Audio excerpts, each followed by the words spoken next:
Welcome to the REALL Academy, brought to you each Saturday at 10:30 a.m. Eastern Standard Time by the Systems Doctors, Dr. Sheikah Houston and Dr. Tammy Taylor, best-selling authors, consultants, and speakers of Create and Educate LLC. Create and Educate LLC is an educational consultant and literary firm that provides professional development to schools and community. Their goal is to transform organizations with the REALL Resilient framework used to increase their school report card grades 2 and 3 grade levels in 1 year. REALL stands for Respect, Excellence, Accountability, Literacy, and Leadership.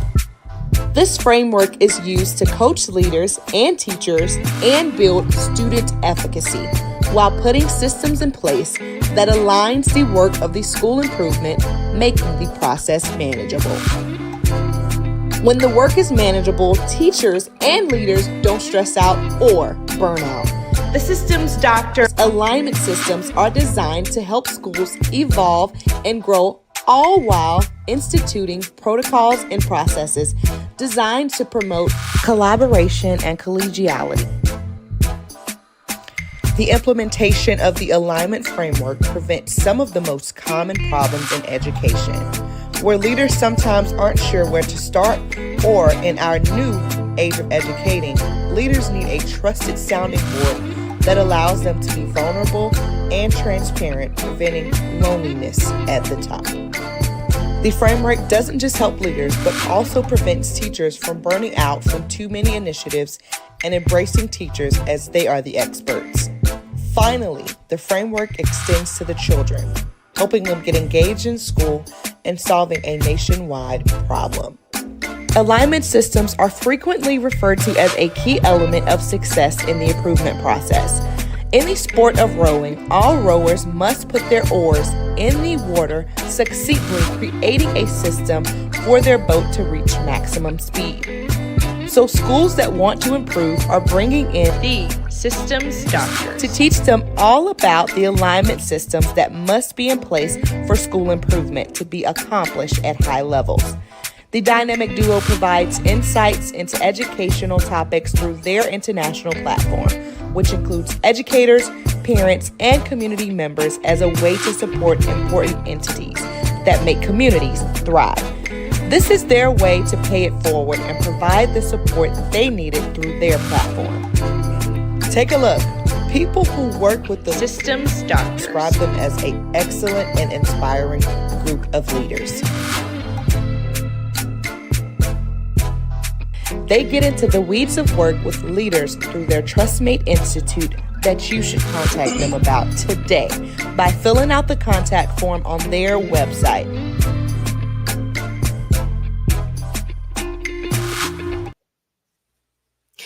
It's Super Saturday, everyone. Welcome to episode 211 of the REALL Academy, brought to you by Create and Educate with your very own Systems Doctors. I'm Dr. Sheikah Houston.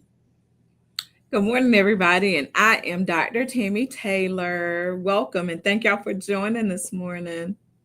Yes, thank you. And if this is your first time joining and you're wondering, well, who are the Systems Doctors, HERS? We are certainly, go ahead. So super glad you asked us.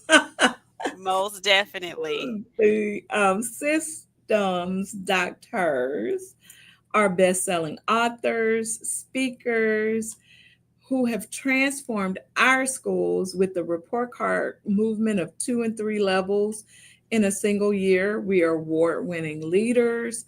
We're NWEA Case Study School, Adminum Showcase School, STEAM School of Excellence, the Palmetto Silver Award for Academic Growth, Local Entrepreneurs Accelerator Program Award winners, Avid MC selection, and then most recently, we are Global Achievement nominees for the selection of the elementary and district director categories. Most definitely. And we have done all of these things as trustmates in education. And the first thing that you see here is we definitely you're part of this live stream that we host every Saturday at 10:30, the Real Academy, and everything that we teach is from our framework that you see at the bottom of the screen. Create and Educate's 5 super strengths, which starts with respect, excellence, accountability, literacy, and leadership. And that framework creates 3 main systems that we teach from: systems of respect, systems of excellence, and systems of accountability. We use our real systems formula to be able to duplicate the work that we've done in our respective schools. So this is the formula that we use when we're teaching leaders how to duplicate the work or working with different staff members in professional development. We do this through our leadership coaching. We also provide resources and professional development to schools and other organizations. We create and educate so you can thrive. And we also customize SEL programs to match your school mascot or your PBIS system, making them a lot more relevant for everyone in your building. Yes, we do all of those things. And as Shika said, we come to you each Saturday morning as a part of our live stream network, the Fantastic Four, on Super Saturday, which starts off at 10 a.m. with our brother in the work, Principal Sean Hurt. And following him, of course, are yours truly, Shika and I, with our Real Academy for Create and Educate at 10:30. And then following us at 10:55 is the Leaders Mentor, the GOAT, in the New Principles in AP Academy with Principal Kafele. And then on Sunday, we round out with the PGP podcast with Dr. Mari Moreno and Principal Josh Tovar. So we ask that you please like, share, send stars, subscribe, do all the things that the platforms require to help us build our algorithms. So we say please and we say thank you. Absolutely. And there are 3 pillars to our work. We not only work with schools and districts, but we also work with people that are trying to market their business to schools, since we have the leadership and district level leadership lenses. And we also work with the community. This most recent project is bridging the generational divide in the church. And I am excited. We're excited to be partnered with Higher Definition Radio in our local area for an upcoming event on September the 13th that will speak to this, bridging that generational divide. So if you have not registered for that event and you're in the area, please make sure that you do. It's going to be a phenomenal event. So let me take this down. And so that brings us to, and Brandon, our platform engineer, he's trying to get logged in a different way in order to get our comments up. So we'll get those back up. Last week they weren't up because they weren't working, but this week they're working. So we're going to get them up even if we have to do that ourselves. So we are at the shout out portion. And if you haven't been able to check out the article that was featured in STEM Crew magazine, I was a contributing writer to their magazine. The article is actually about what my daughters participated in over the summer through the Governor's School, their STEM program. So if you haven't checked that out, please do. Also, episode 6 of the Black Print with Dr. Vashon Smith has dropped, and it was a very powerful episode where he and I discussed systems leadership. So that was a lot of fun. Shout out to him, and thank you, Dr. Vashon, for having me. And shout out to Tressa Harrington for having me as a speaker at the South Carolina Associations of Attendance Supervisors 47th Annual Fall Conference this month. We'll be discussing that later on today. Is Attendance Awareness Month. So we had a great time with everyone who came out.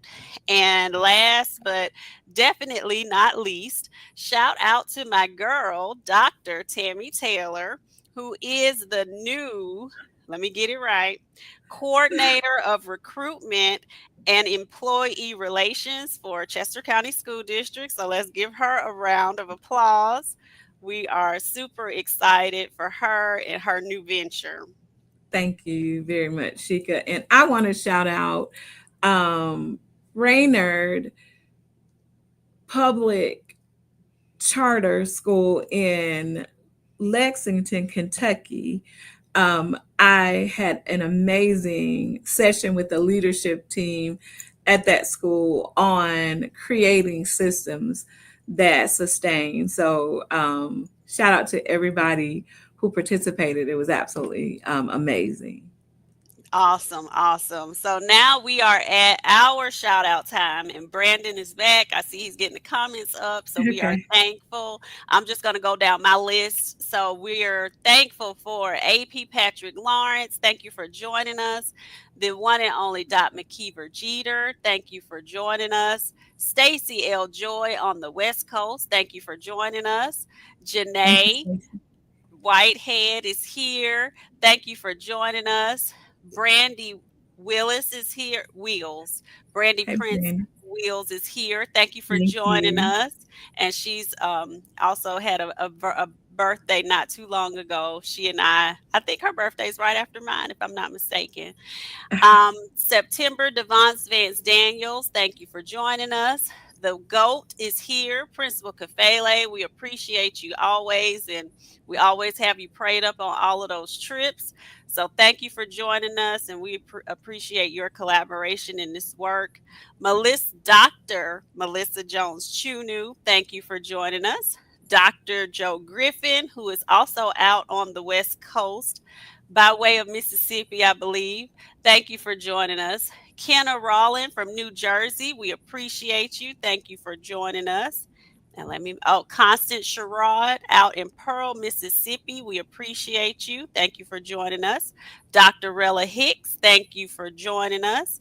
Edwin Garcia, we appreciate you. Thank you for joining us. Let me see. I'm missing David Bell from Benton Harbor, Michigan. Thank you for joining us. And I believe I have everybody. Monica Monica Boyd Boyd. Shika. from Oh, yeah. our area. Thank Okay. you for joining us. We appreciate you always. So we are just thankful for you all. You could be doing a lot of things on Saturday, but you are intentional about being here with us, and we appreciate you for that. Yes, and thank Our you all for all of the shout outs. I appreciate you, all of you. Pray, say prayers, because as I transition, I always intend to do a good job at anything that I do. But parting, of course, and this is not just Shakespeare talking, but it's bittersweet. So I am in a period of transition. So just please continue to pray that all goes well and transitions are smooth and that everything will be everything, because it's going to be. And I, again, appreciate each one of you. So thank you. Yeah, and I could definitely, I know exactly what you're feeling, because when you have become a part of a school family, it almost feels as if, like you might be doing something wrong when you move on to something else, because those people, you are invested in your children, your teachers, and your community. But one good way to look at it is that the impact that you'll be able to have on those same family members will become greater. So it Yeah. is bittersweet, and it is a hard transition, but everyone commends you for the great work that you all have done together down in Great Yeah. Falls. And I am really, really excited. This is a whole new adventure. I've done lots of things, but I've not done this. So I'm really, really excited about doing something new and challenging. So I'm looking forward to big things. Most definitely. Our real comment from episode 210, which was last week, where we discussed the importance of including our bus drivers in the PBIS plan.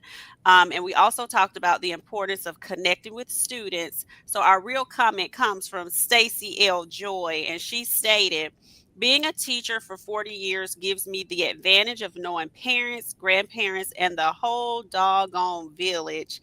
I love that. And we love that for you. And we know how important all of those connections that you are able to make, how important that is for your impact on your students and your families that you're serving. So that brings us to episode 211, where we are going to discuss stressing to students why they need a high school diploma. So at the conference that I just spoke at, the attendance supervisors conference, there is a report out in our state that was conducted by the Education Oversight Committee. And what they did was survey groups of students to determine why chronic absenteeism is not going down. And this is not a South Carolina thing. This is all over the nation where people are still seeing problems after COVID from chronic absenteeism. So what they want to figure out is, why, what has happened. And there were several things that came out of the study, but one of the main points from that we are going to talk about today is that some of the students stated, and the parents, that there is a cultural shift. This has been since COVID. They no longer see the inherent value of daily school attendance, especially following the pandemic years. So, not having that connection of being at school physically and seeing an importance in that.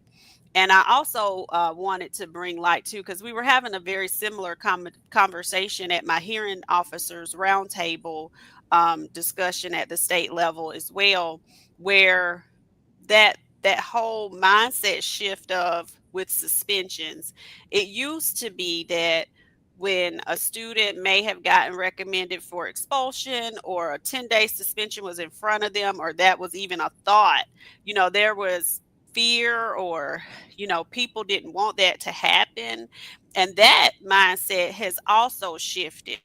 So and I think it has a lot to do with what we're talking about today, that importance of being physically present at school for a lot of people does not exist anymore, and that we've seen that shift since COVID. So we talked at the conference about really some of this has to do with our new practices since COVID. And Tammy, you're going to jump in as soon as I give this example about, during COVID, the biggest thing was making sure that we had everything in a learning platform. And I don't know about everybody else's district, but you all can chime in the comments. We are still following those same practices. Everybody still has their learning platforms just in case something, happens, God forbid. And if we do go out for an extended period of time, all of the children have their laptops. All of the stuff is in the learning platform. And I think since we have moved to that practice, what children have determined is, well, if I'm not at school and everything is in Schoology or Canvas or the learning platform that we use, and I'm able to just go to YouTube and type in, how do you do this? Or I go to Chat GPT, please show me step by step how to solve XYZ or how to do this. If I can do that and still do my assignments, why do I need to be at school? You go ahead and jump in, Tammy. Yeah, I think a lot of it, as you kind of alluded to before, goes back to some of the way that, of course, we're handling things, and we do need learning management systems, and I'm all for that. Mm-hmm. But I do think, like you were saying, we can't make that such a tool for students that they think that's all they need. Like, they have to know and understand that you might need you might need to do what you need to do, but you also need to be sure that you are never going to be in a space where you don't need the teacher. You need a Right. teacher to do what you need the teacher to do. And you can't get that necessarily from AI. You can't get that from the learning management system. But when we make it such that that's all you need, that's how parents begin to feel like, okay, well, just go and get on the computer and do that. And Right. that whole attitude about the expulsions, Mhm. people have changed their mind about school. Like at my level, and I'm working with little ones. Mhm. I've had parents to say, "Listen, do what you're gonna do. Do do what you got to do. If you gonna suspend them, go and suspend them. I don't have time to continue to come up here and go through the Mhm. same thing every week. So that's the reason that I think it's important for us as educators and leaders to determine what kinds of interventions are going to work outside of putting them out of the school. You need something that you can do that keeps them here and Mhm. invites them to be a part of what's happening in the school. And to me, I don't know, Shika, if you feel the same way or not, but I don't know that we always make our environment such that kids want to be here. I want my children to want to come to school. And that leads me to, because I agree with you about the interventions and making the culture be a place where people want to be, but I think it is so much deeper in that if we have not evolved our curriculum to be one where I have to be at school to be successful, because what should really be happening at schools with the curriculum is that I can't wait to get there because my team and I are working on this project that, for one, Yes, they need what I got to offer that is connected to what I would like to be in the future because my learning is personalized. They need what yes, I have to offer for us to be able to even complete the project. That's what should right. excite me about getting to school, not that I have to get to this class, these different classes, and complete all of these unconnected assignments that I can't even see why I need this for the future. And if And I'm guess what? really keep it real, What you're sometimes as the doing. observer, wait a minute, Tammy, sometimes as the observer, it's hard for me as the adult to see the connection. So I know the children struggle with this. Go ahead. Yes, I'm just saying what you're doing and what you're describing is how the learning management system can work. Like we Mhm. can be collaborative in there. It doesn't have to be a place that you just throw assignments. We can Right. introduce them to AI to help them with coming up with ideas for the base or the foundation for the house that they're all building Mhm. as a geometry assignment. So those same tools that we're making school feel obsolete Mhm. through are tools that we could really have in place in the classrooms at school that do exactly what you just said, make children excited about, I cannot wait to get in there to finish what we're Right. starting. One of the things that you did, and this has been a minute back, but I think it was like maybe at your boo review day or something. But Mhm. remember, you had your kids in one. I think it was your seventh grade science, where they did like this CSI crime scene investigation, Mhm. where they were doing figuring out what had happened at a crime scene or whatever. Mhm. Kids love that kind of thing. Yep. And you cannot compare the learning that takes place there to a chapter that you've downloaded into your learning management system for them to read and answer 25 questions. Right. Yeah, we've got to adjust, and everything that we keep looking outward for, like what's wrong with the children, what's wrong with the parents, everybody done changed, and what has not changed is us, the adults, the curriculum. Everything is the same. We still need the same classes to go to the colleges that a lot of these careers are not even going to exist. They're shifting. AI is shifting what is going to be relevant for children as careers in the future. We, the adults, have to change, and we've got to be more vocal about changing our curriculum to make it relevant for children and stop making these management systems. We used to say, I think it was the Tate lady that said worksheets don't grow dendrites. All Mhm. we've done is put the worksheets in the learning management systems, and they still Exactly. not growing any dendrites. And that's exactly what we're doing. And what we need to do is advocate on behalf of teachers and students so that the folks who make decisions about what happens with these systems looks like, because we need a shift in thinking. And like you said, that cultural shift, we need to continue to shift because things do change. People Mhm. have changed, kids have changed, we're evolving constantly, but we've got to keep up with the evolution or we're going to get left behind. Absolutely. Well, it takes every one of us on this platform, not just Tammy and I. So I hope that all of you are advocating for the children and the people in your community to shift where we're going with our curriculum. Learning does not have to be boring for children. It doesn't have to be disconnected. It can be fun. Children should be excited to come to our places of education. So we are out of time. Please join Principal Kafele next, and Josh and Dr. Moreno on Sensational Sunday is what I've been calling it. Have a great Saturday, you all. Bye, y'all. And thank y'all again very much.